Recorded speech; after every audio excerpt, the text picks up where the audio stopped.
Let's just jump right into it. Today, we're taking a step back with this explainer. We're going to look at the complete architecture of an experience you already know incredibly intimately.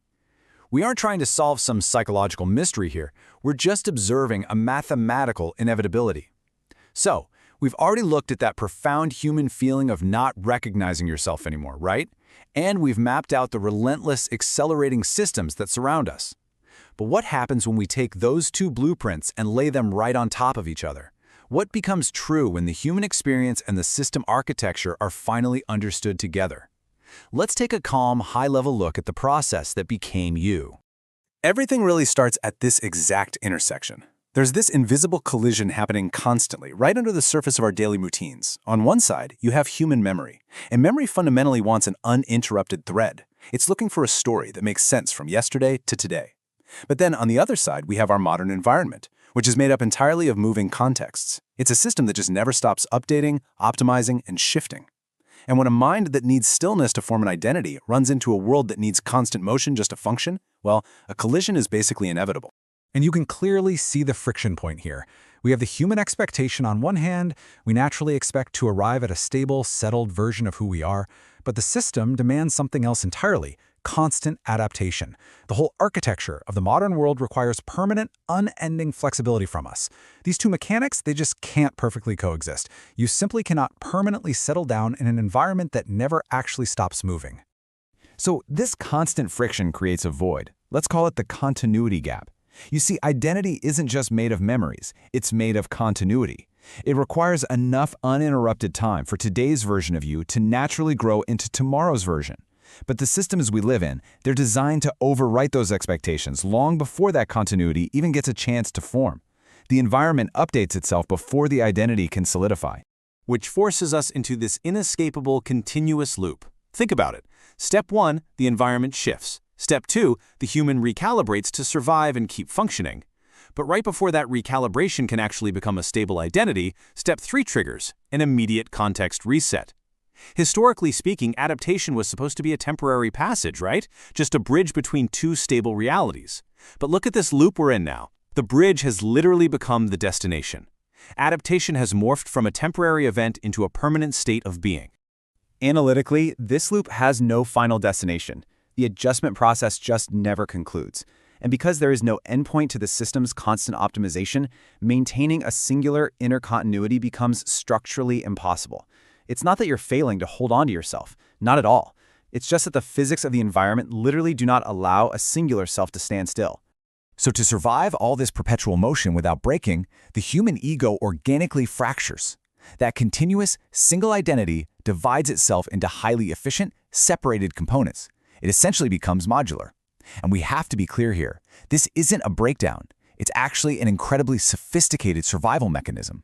In this operational blueprint, your original personality wasn't destroyed. It was just reorganized. It fragmented into isolated administrative configurations. So configuration A is optimized purely for workplace survival, handling shifting deadlines, managing expectations. Then configuration B is optimized for digital maintenance, dealing with that endless stream of communications and notifications. Each piece of you is assigned to manage a completely different demanding system. And these modular versions of you function flawlessly. They really do. They handle immense responsibilities, they answer the emails, they solve the problems, and they navigate all the transitions. But because they are constantly responding to their own specific environments, they rarely stay active long enough to connect with one another. They never get to sit in the same room, so to speak, and merge back into a single, cohesive identity. Now, under this architecture, time itself gets remapped. We're no longer moving through normal human milestones. We're moving through categorized operational periods. Year 1 was the project. Year 2 was recovery. Year 3, transition. Year 4, maintenance. The rhythm of your life is no longer dictated by personal growth. It's dictated by the operational states demanded by the systems you inhabit. Because of this, years just start to blend together. When you look back, your past feels distant. And it's not simply because of aging. It feels distant because you're moving through these endless administrative categories. The version of you that existed in the project phase feels completely inaccessible to the version of you that's currently in the maintenance phase. They're separated by operational walls, which makes your own history feel like it belongs to a total stranger. Which brings us to the climax of this integration. You look at an old photograph of yourself, you remember the day, the place, the people, but then you realize you no longer know what it actually felt like to be that person. The continuity is just gone, and the mind naturally asks the stark, haunting question, what was lost? What broke? Where did that person go? The answer here is the ultimate paradigm shift. Nothing. Absolutely nothing. No part of your identity was broken. Nothing failed, and nothing was lost along the way. That person in the photograph didn't vanish. They just never received enough stillness to finish becoming the next version of you. So let's redefine our terms based on what the data actually shows. Unfamiliarity is not some psychological crisis. It is the mathematically expected, totally correct result of a functioning system operating under constant acceleration.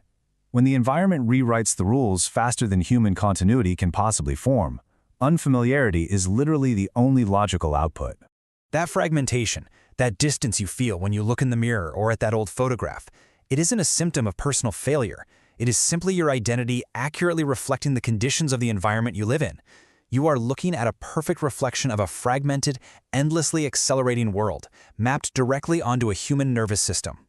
And this brings us to the final equation of our analysis. Feeling like a stranger to yourself is not an error. It is the correct, inevitable output of human continuity surviving infinite adaptation.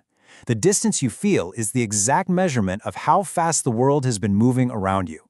From a purely observational stance, we just have to acknowledge this reality. Nothing is malfunctioning. The system is working perfectly. It's optimizing and updating exactly as it was designed to do. And you, as a living, adaptive organism, have successfully adapted to it. You traded singular continuity for modular survival, and the transaction was a success. When we step back far enough to view the complete protocol multiverse, the pattern becomes undeniably clear. The profound human feeling we explored in the Punchline protocol and the relentless mechanical architecture we mapped out in the Dark Side protocol, they aren't separate phenomena. They are simply integrated layers of the exact same overarching process. The human feeling and the system mechanics are one and the same. Nothing fundamentally new was learned today, but perhaps everything is now understood differently. That unfamiliar face in the photograph is simply the price of successful adaptation. The system will continue to move, and you will continue to adapt. The ideas are human, the narration is digital, interpretation remains yours.